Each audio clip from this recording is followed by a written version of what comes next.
Today's an important day, a solemn day, Remembrance Day. From the fields of Europe to the deserts of the Middle East to the jungles of Asia, 102,000 brave Australian souls have paid the ultimate price. They have given their lives so that we can enjoy ours. It was very heartening earlier this morning to be at Remembrance Day services and see young school students present, because it was for them that those sacrifices were made, and it will be through them that their memories will live on. Today we also received the job numbers for the month of October. It covered a reference period from the 26th of September to the 9th of October. The unemployment rate increased to 5.2%, confirming what we already know, that lockdowns cost jobs, that lockdowns are detrimental to the labour market. When you drill down into today's numbers, it's very much a tale of two cities, New South Wales and Victoria. In Victoria, in the month, around 50,000 jobs were lost, and an additional 20,000 people were stood down on 0 hours. In New South Wales, in the month of October, more than 21,000 new jobs were created, and more than 60,000 people who were stood down on 0 hours went back to work.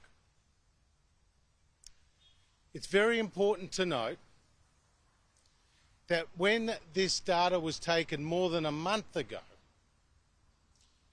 there were 13 million Australians in lockdown. Half the country was in lockdown.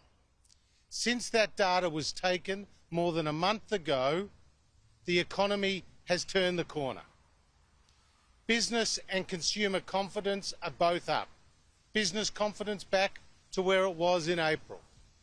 Consumer confidence up now 8 out of the last 9 weeks.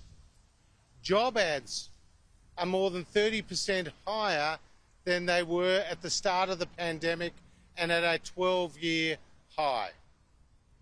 $340 billion is now accumulated on household and business balance sheets, money that will be spent as those lockdowns have come to an end and the restrictions have eased.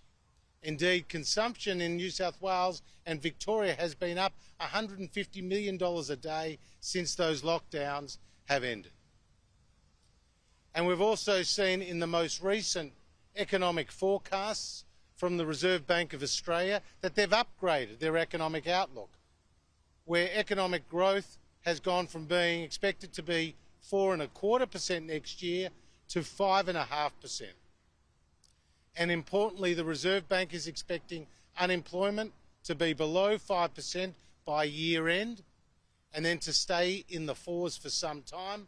Indeed, it would be the first time since the 1970s that we had seen unemployment at a sustained level at that time. So there is good reason to be optimistic and confident about the Australian economy. Our two largest states, New South Wales and Victoria, are out of lockdown. Restrictions are easing, businesses are reopening, people are getting back to work, and the economy has turned the corner.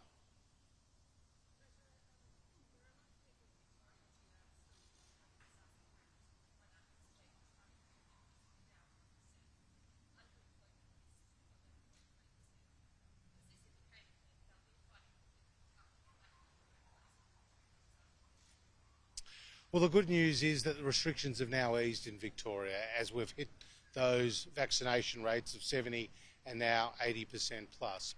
And as a result, businesses need those workers back. So we had always expected and prepared for those emergency payments to come to an end. We set that, I think, at the right level at the 80% vaccination rates, but we also allowed for a 2-week transition period where the payments step down. that is appropriate because the labour force needs to find its right level. When you speak to a lot of businesses today in Melbourne or in Sydney, whether it's hospitality, whether it's construction, mining, in Western Australia and elsewhere, labour force shortages are real. So there are jobs. As I said, job ads are up by 30% on where they were since the start of the pandemic. Those jobs are available and people are taking them now that those restrictions have ended. Any other questions? Sure.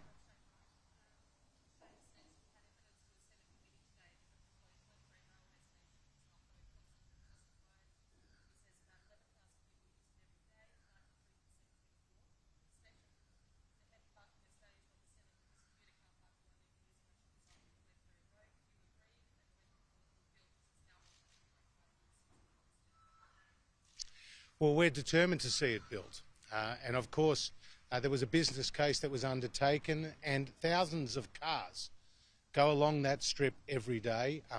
This has been welcomed by local community groups. It has been on Vic roads, most dangerous level crossings, and one that should have been removed by the state government a long time ago. Unfortunately for them, the people of Hawthorn have been ignored. Unfortunately for them, the people of Boroondara have been ignored by the state government. We had agreed to put significant funds to make that possible, and we're determined to see it built. It is a dangerous one because it has cars, trains and trams along the same road, and you also would be aware that they've removed other level crossings in the area, so it only makes sense to remove that one as well.